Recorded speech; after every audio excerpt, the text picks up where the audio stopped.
Hello ladies and gentlemen, welcome to your Friday spot here on Pagan Perspective. This week we are doing altars.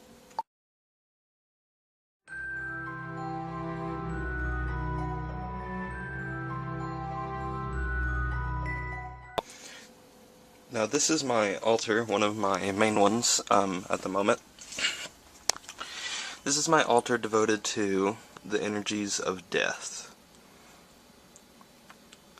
As you can see, I have this rather nice Ouija board, because what's better to represent death than a method to contact death, of course. I have this wand, which I got at a Renaissance fair, and I have these black feathers. Not really sure what bird they're off of, but they're black and they're feathers. So that's what kind of reminded me of death. I have a razor blade here used from one of my donors, so blood, and death candle, life candle. The skull is very pretty. I'll pick it up and show you guys some of the more finer details. My friend got me this skull here recently, actually. It's very pretty.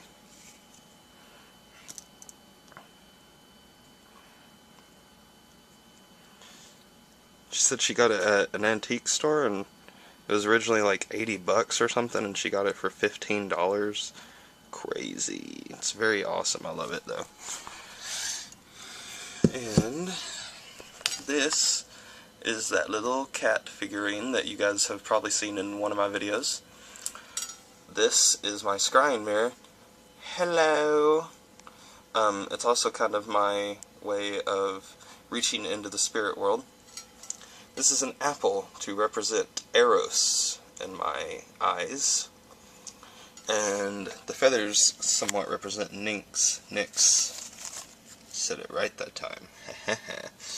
This is graveyard dust, and yes, it is a terribly cheesy label that I printed off a printer and stuck on a jar, but it really is graveyard dust. There's some of it sprinkled here on the altar from a real graveyard, and that, of course, is just, again, to signify death.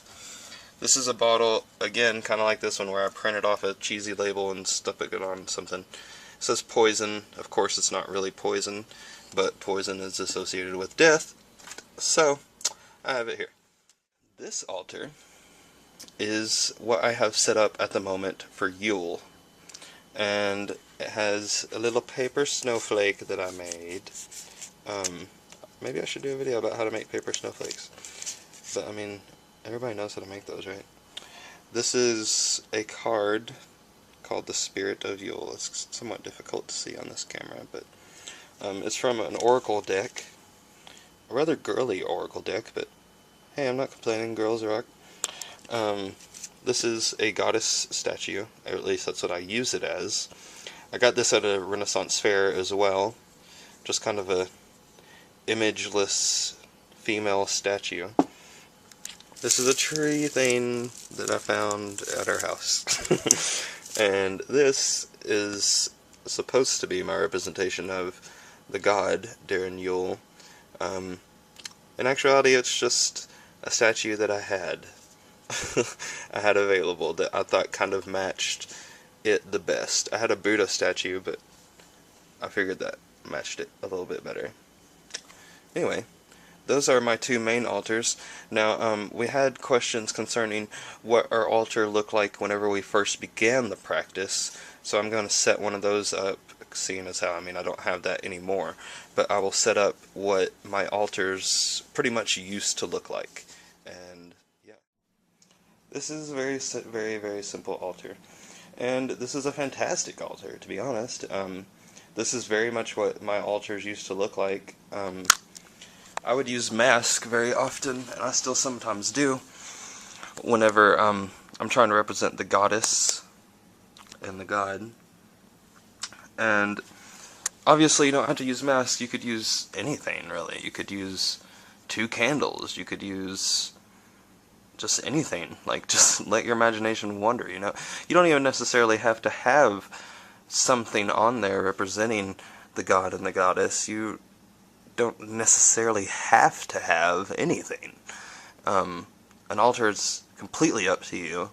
I mean, an altar is basically you putting your intent via the skills of decoration into achieving some sort of goal. And I mean, you could just make an altar out of anything. The important thing is how the altar, the finished altar that you have put together, makes you feel when you look at it. If it doesn't feel right, then do something to make it feel right. And this is a t-shirt. This is a t-shirt. It's so simple, like, so easy. And this is a bundle of sage, for those of you who are curious. You could use any incense. Incense is a great thing to have on an altar. Incense, candles, a feather. What more do you need? I mean, come on. Just, come on. But yeah, those are my altars. So, thank you everybody for watching, and have fun creating your own altar. Blessed be.